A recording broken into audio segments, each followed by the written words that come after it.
G4 Plus from Lenovo. Oh yeah, it's Lenovo now, as seen on the box. Opening up the box, we are greeted by the G4.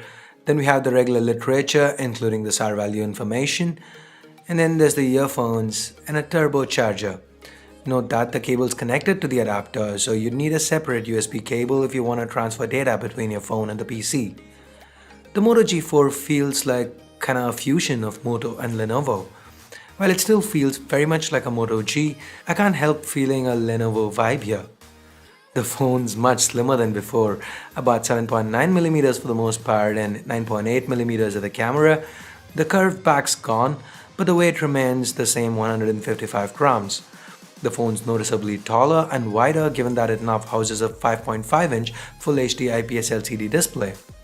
Above the display, we have the earpiece, sensors, and a 5-megapixel front-facing camera. At the bottom, we have a primary microphone and a fingerprint scanner. Unlike most other implementations, this is not a capacitive key. Initial impressions, the scanner works great.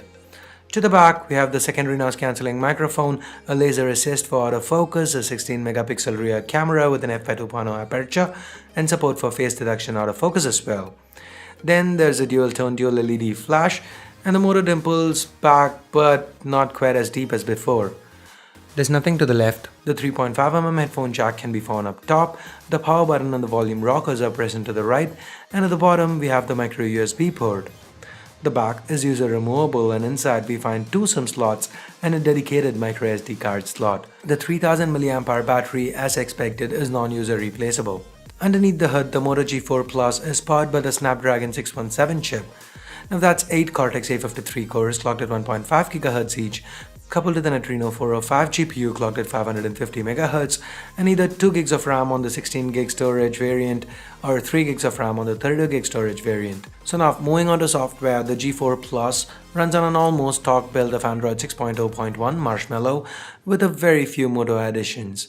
Glad to see that's not changed since Lenovo's acquisition of Motorola. So as always, there's no bloat and just a few useful Moto apps present. Moto Actions and Moto Display are also returned. It all feels quite familiar. What doesn't feel familiar is the camera UI. We now get a more common shutter key. There's even a Pro mode thrown in. It's worth mentioning that this is a fully featured Pro mode including controls for shutter speed and ISO, unlike the bare bones versions that we see on mid-range devices from other manufacturers. This camera uses a 4:3 sensor and can shoot Full HD videos at up to 30 frames per second.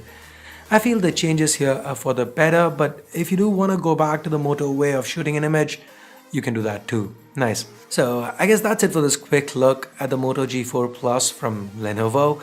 I know it still feels weird saying that. So anyway guys, as I move into my outro, I'm going to leave you with a bunch of images that we quickly shot around the office. So if you do want to pick a G4 Plus up, you can do that from Amazon. I'll leave direct links in the description below. And I guess that's it. Give this video a thumbs up if you liked it, vote it down if you didn't. And for more videos like this, including the full review that should be out soon,